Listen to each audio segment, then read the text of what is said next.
जी दोस्तों नमस्कार, मैं सौरभ आपका स्वागत करता हूं वाईफाई कुछ गुरुकुल के अपने इस यूट्यूब चैनल में। इस अंक में हम लोग डे 4 जो है ना डेली जीके जीएस सीरीज में जो अति महत्वपूर्ण टॉपिक्स जो एग्जाम ओरिएंटेड है, जो कि बिहार के एग्जामों में खास करके यह ज्ञान बिंदु सर का जो है ना, वो जो वॉल्यूम 3 निकला हुआ है उसमें 3/9/2023 दूसरा सेट है। उसमें प्रश्न 1 से लेकर 26 तक का तो इसमें ऑब्जेक्टिव तो है ही, उसको समाहित किया गया।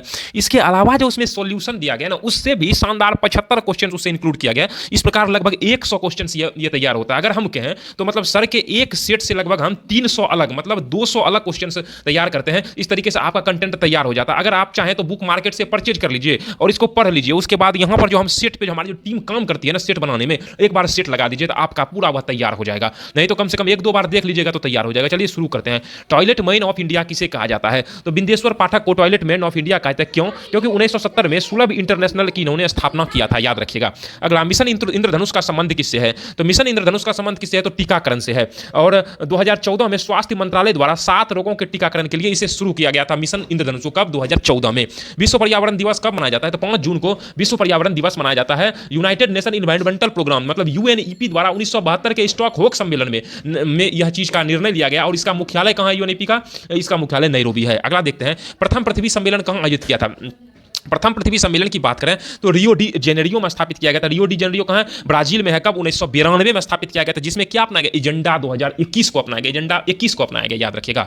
2026 में फीफा विश्व कप कहां होगा? 2026 में कहां होगा? यूएसए, कनाडा और मेक्सिको 3 देश मिलकर के इसका आयोजन किया गया। पहली बार ऐसा होगा जिसमें 3 देश की 48 टीमें इसमें भाग लेगी, याद रखिएगा। और पहला कब हुआ था? 1930 उरुग्वे में हुआ था। मस्तिष्क का सबसे बड़ा भाग कौन सा है? सबसे बड़ा भाग कौन सा है? तो सेरेब्रम है, याद रखिएगा। बीएलएम ने मारिएगा, सेरेब्रम है। और जिसमें कि जिसे बड़ा मस्तिष्क भी कहते हैं। इसमें इसका वजन लगभग पूरे मस्तिष्क का लगभग 80% वजन इसी का होता है। यहां पर सोच, भावना आदि का नियंत्रण होता है सेरेब्रम में, याद रखिएगा। मंत्री परिषद का आकार कितना होना चाहिए? मंत्री परिषद है ना, पौ से 15%। किसका? तो लोकसभा का 15% होना चाहिए मंत्री परिषद का आकार। यह के मत 91वें संविधान संशोधन 2003 के तहत अधिकतम कितने मंत्री होंगे? 81 मंत्री होंगे, जिसमें 543 किससे होंगे? लोकसभा से होंगे। डीआरडीओ द्वारा विकसित लक्ष्य क्या है? अगर लक्ष्य की बात करते हैं तो लक्ष्य क्या है डीआरडीओ द्वारा विकसित? लक्ष्य एक चालक रहित जो है ना विमान है। क्या है? चालक रहित विमान है। और जो कि यूएवी एडीई डीआरडीओ ने विकसित किया है। और इसकी रेंज कितना है? 1.5 किलोमीटर इसकी रेंज है। अगला, बिहार का सबसे बड़ी ऑक्सबो झील कौन सी है? ऑक्सबो झील की बात करते हैं सबसे बड़ी, तो वह है कांवर झील। कहां पे है?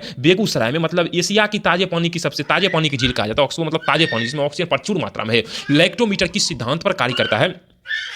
लैक्टोमीटर की बात करें तो यह आर्किमिडीज, देखिए नया क्वेश्चन है, आर्किमिडीज के सिद्धांत पर कार्य करता है। मतलब विस्थापित द्रव का भार बराबर आभासीय कमी होता है। जितना आभासीय कमी होगा उतने द्रव को हटाता है। निम्नलिखित में से किस राज्य से होकर कर्क रेखा गुजरती है? तो कर्क रेखा किससे होती है? तो मध्य प्रदेश से होकर के गुजरती है। और यह मतलब उत्तरी अक्षांश है, 23.5 डिग्री उत्तरी अक्षांश जो कर्क रेखा के 8 राज्यों से होकर गुजरती है। और मध्य प्रदेश में भी कहां से? तो उज्जैन से, याद रखिए उज्जैन से। अगला देखते हैं, बूढ़ी गंडक किसकी सहायक नदी है? बूढ़ी गंडक मुख्य रूप से गंगा की सहायक नदी है। और यह बाई सहायक नदी है। कितनी किलोमीटर है? 408 किलोमीटर का क्षेत्र है। नर्मदा नदी कहां से निकलती है? अगर नर्मदा नदी की बात करें तो कहां से निकलती है? तो यह अमरकंटक से निकलती है। और लगभग यहां पर नर्मदा नदी पर कौन सा जलप्रपात है? धुआंधार जलप्रपात है नर्मदा नदी पर।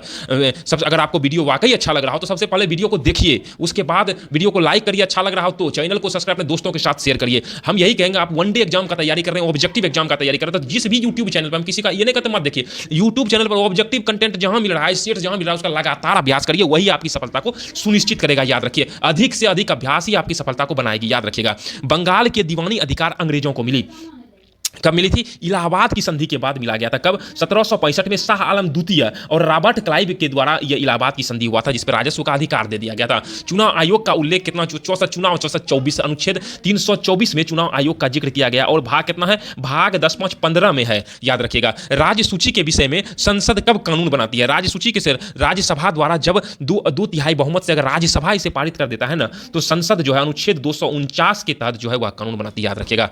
अगला प्रश्न देखते हैं, भारत का देशांतरीय विस्तार कितना है? देशांतरीय विस्तार 68 डिग्री 7 मिनट पश्चिम से लेकर 97 डिग्री 25 मिनट पूर्व की ओर, याद रखिएगा। 29 डिग्री दोनों अक्षांश और देशांतर के बीच कितना अंतर है? 29 डिग्री का। दोनों के बीच में डिफरेंस कितना? 29 डिग्री का डिफरेंस होता है, जो कि लगभग 2933 किलोमीटर यह निर्धारित कर देता है। अगला देखते हैं, परावैंगनिक किरणों से रक्षा करने वाली परत कौन सी है? वह स्ट्रेटोस्फीयर, स्ट्राइक रेट इसका बढ़िया, इसीलिए परावैंगनिक किरणों से यह रक्षा करते हैं। निमोनिक बता रहे हैं, ये नहीं बताइए ये स्ट्राइक रेट से इसका कोई लेना देना है। ओजोन परत की मोटाई कितना है? 15 से 35 किलोमीटर है, याद रखिएगा। और मॉन्ट्रियल प्रोटोकॉल कब हुआ था जो ओजोन परत संबंधित है? 1987 में। सीता माता की जयंती कब मनाई जाती है? तो सीता माता की जयंती कब मनाई जाती है? वैशाख माह के शुक्ल पक्ष की नवमी को मनाई जाती है, जो कि ज्येष्ठ शुक्ल 9 होता है, जिसको राम नवमी के साथ मनाया जाता है।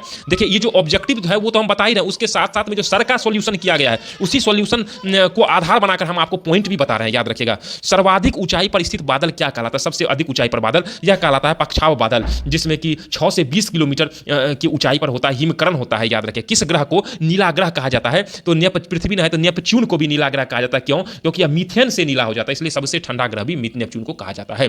किसने गति के नियम का प्रतिपादन किया था? तो गति का नियम किसने दिया था? तो न्यूटन साहब के द्वारा गया था। उन्होंने प्रिंसिपिया पुस्तक में 1687 ईस्वी में 3 नियम दिए, ये याद रखिएगा। गति F बराबर ma, यह जो है गति के दूसरे नियम से बल का व्यंजक प्राप्त होता है। प्रकाश संश्लेषण हेतु क्लोरोफिल आवश्यक होती है क्या? क्लोरोफिल आवश्यक है किसके लिए? क्लोरोफिल के लिए। किसके लिए आवश्यक है? क्लोरोफिल के लिए आवश्यक है। हरित लवक में प्रकाश अवशोषण हो जाता है। प्राकृतिक सफाई कर्मी किसे कहा जाता है? अगर सफाई कर्मी की बात करें तो हम लोग अपघटक को प्राकृतिक सफाई कर्मी कहते हैं। अपघटक में बैक्टीरिया आते हैं, कवक आते हैं, कार्बनिक अपघटक, ये सारे आते हैं। पंचायती राज व्यवस्था किस संविधान संशोधन से संबंधित है? यह 73वें संविधान संशोधन अधिनियम 1992 से यह संशोधित है और यह केमे में 11वीं अनुसूची में है और ग्रामीण स्वशासन से संबंधित है। अगला 44वें संविधान संशोधन द्वारा हटाया गया मौलिक अधिकार कौन सा है? तो मौलिक अधिकार कौन सा है? मुख्य रूप से वह संपत्ति का अधिकार, इसको हटा करके इसको कानूनी अधिकार बना लिया। कब हटाया? कब? 1978 में। किस अनुच्छेद के तहत? अनुच्छेद 31 के तहत हटा दिया गया।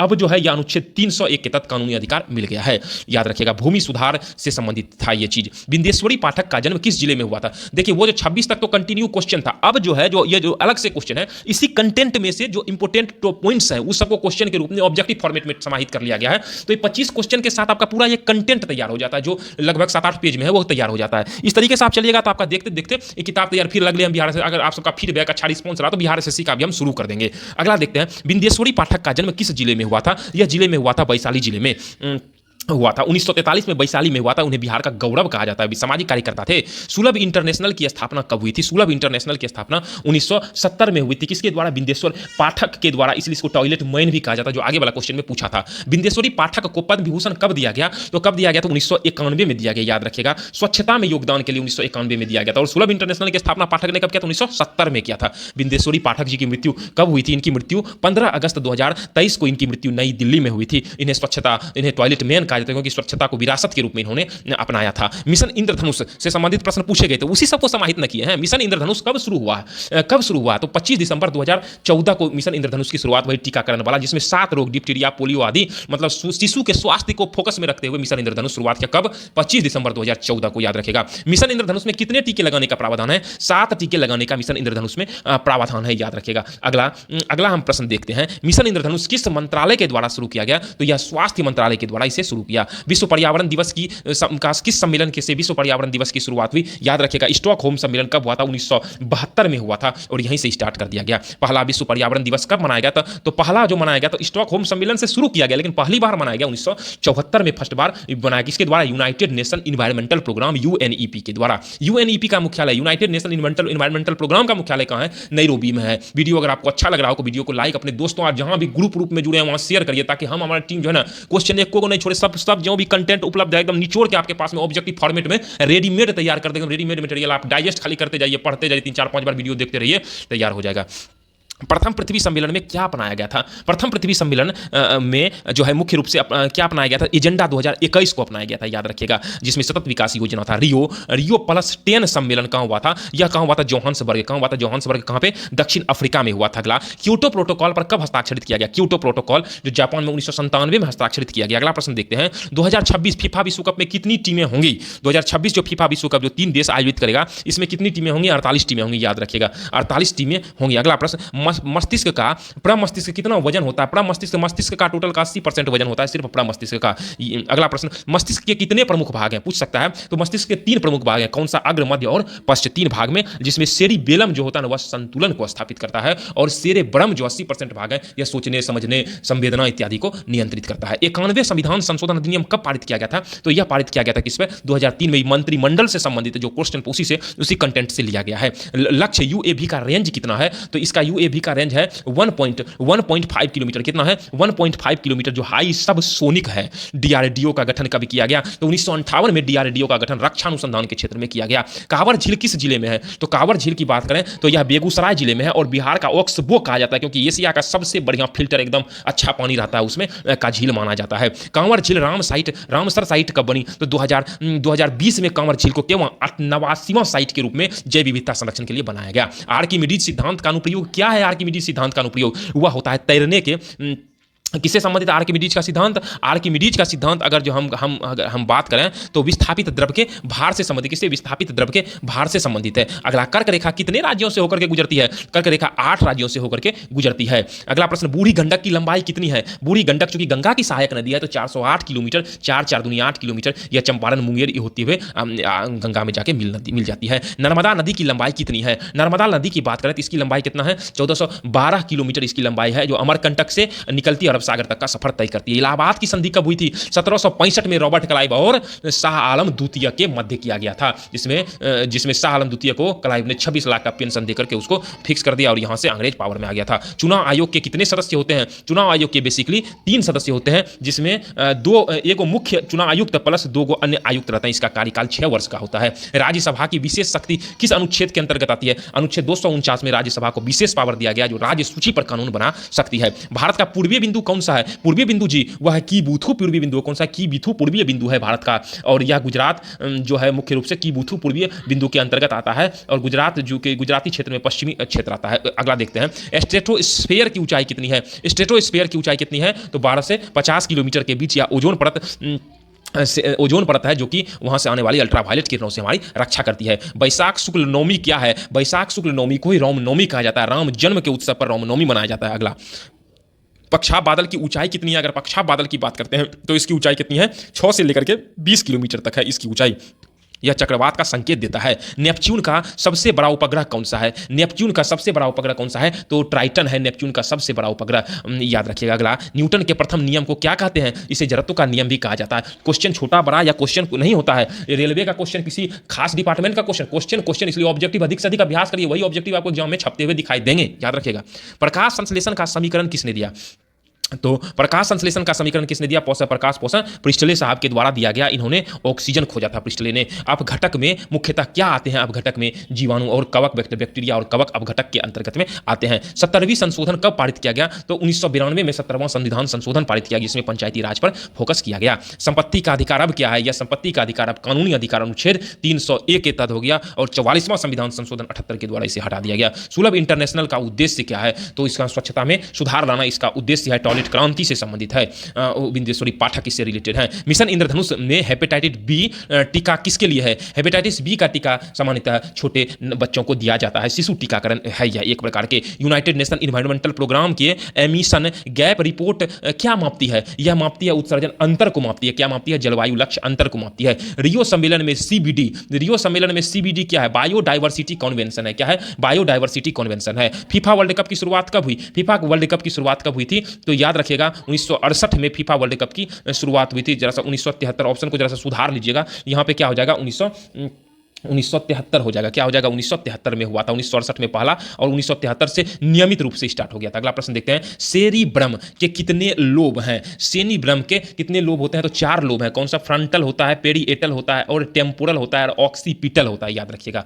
मंत्रिपरिषद में न्यूनतम कितने मंत्री होते हैं? न्यूनतम तो 12 होना चाहिए मंत्रिपरिषद में। मंत्रियों की संख्या राज्य स्तर पर न्यूनतम 12 होती है। अगला, यूएवी किसके द्वारा निर्मित किया गया? UAV HAL Hindustan aeronautics limited के द्वारा अपनाया गया। डीआरडीओ का अध्यक्ष कौन होता है? डीआरडीओ का समीर वी कामत है। कौन? डीआरडीओ के अध्यक्ष समीर वी कामत है। कांवर झील एशिया की सबसे बड़ी क्या है? एशिया की ऑक्सबो झील है, मतलब मीठे पानी की झील है कांवर झील। ताजे पानी की झील कौन सी है? गोखुर झील है। और वहीं पर ऑक्सबो झील जो है, कांवर झील एशिया का ऑक्सबो झील है, याद रखिएगा। ताजे पानी वाली गोखुर है ये। आर्किमिडीज सिद्धांत का उपयोग पनडुब्बी में क्यों होता है? क्योंकि यह तैरता है, पनडुब्बी भी तैरता है, इसीलिए फ्लोटेशन के कारण ऐसा होता है। कर्क रेखा एमपी में कहां से गुजरती है? एमपी में मुख्य रूप से यह उज्जैन से होकर के गुजरती है। बूढ़ी गंडक कहां गिरती है? बूढ़ी गंडक मुंगेर में जाकर के, कहां? मुंगेर में बूढ़ी गंडक गंगा में जाकर के गिर जाती है। नर्मदा जलप्रपात कौन सा है? नर्मदा जलप्रपात में धुआंधार रन बना दो। धुआंधार जल जो है नर्मदा जलप्रपात से संबंधित है, जो कि कहां है? जबलपुर में है। इलाहाबाद संधि में कंपनी को क्या मिला? इलाहाबाद की संधि जो हुआ था उसमें मुख्य रूप से कंपनी को कब क्या मिला था? दीवानी अधिकार कंपनी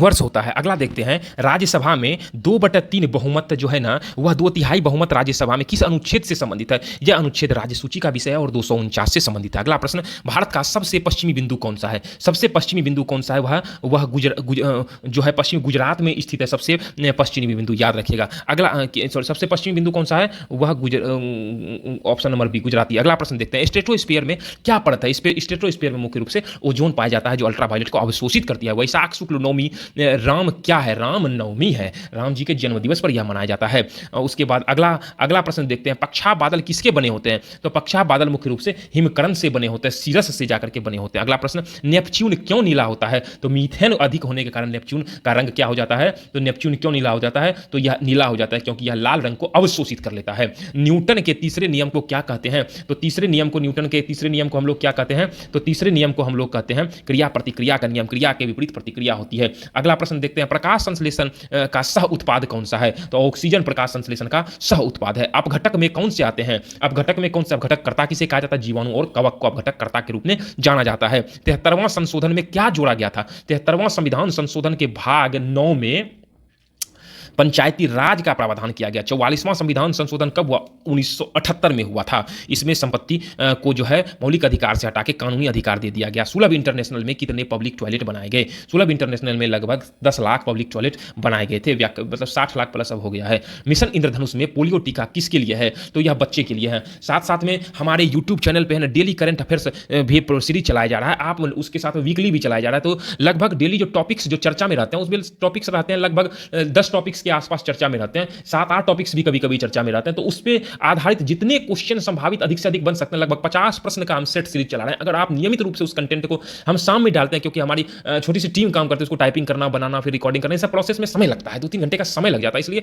और हम भी इन सर्विस में है तो समय निकाल करके आपके लिए हम कंटेंट उपलब्ध करा देते हैं। तो निश्चित रूप से आप देखिए, अगर आपके साथी जो तैयारी वगैरह कर रहे हैं उनको भी रिकमेंड करिए इस चीज के लिए, काफी ज्यादा हेल्पफुल होगा। अगला, विश्व पर्यावरण दिवस की पहली थीम क्या थी? विश्व पर्यावरण दिवस की पहली थीम क्या थी? Only one earth. क्या थी? Only one earth. 1974। रियो सम्मेलन कब हुआ? रियो सम्मेलन की बात करें तो पृथ्वी शिखर सम्मेलन कब हुआ था? 1992 में रियो सम्मेलन एजेंडा 21। फीफा अरब कब शुरू हुआ? फीफा अरब कप की शुरुआत कब हुई? 1973 में। और पहला फीफा कब हुआ था? 1968 में हुआ था। सेरिब्रम का क्या नियंत्रित करता है? यह सेरिब्रम जो होता है ना, सोच भावना को नियंत्रित करता है। और सेरेबेलम तो बैलेंस मतलब यह संतुलन को नियंत्रित करता है, याद रखिएगा। मंत्रिपरिषद का न्यूनतम आकार कितना होता है? न्यूनतम आकार कितना होना चाहिए? 12 होना चाहिए राज्य स्तर पर 91वें संविधान संशोधन के हिसाब से। लक्ष्य यूएवी किस सेना में शामिल किया गया? सभी सेना में 2000 से लेकर के 2003 के बीच तीनों सेनाओं में शामिल किया गया। कांवर झील की क्या विशेषता है? कांवर झील ताजे पानी की एक ऑक्सबो झील है। और इस प्रकार से यह जो है डेली जीके जीएस सीरीज के अंतर्गत इसमें जो है डे 4 के अंतर्गत हमने इस पूरे कंटेंट को करा दिया गया है। इस प्रकार से वीडियो पर बने रहने के लिए वीडियो को देखने, चैनल को सब्सक्राइब और चैनल को दूसरों को रिकमेंड करने के लिए मैं सौरभ अपनी पूरी वाईफाई क्विज गुरुकुल टीम की ओर से आपका आभार व्यक्त करता हूं। मिलते हैं अगले अंक में, तब तक के लिए जय हिंद, जय भारत।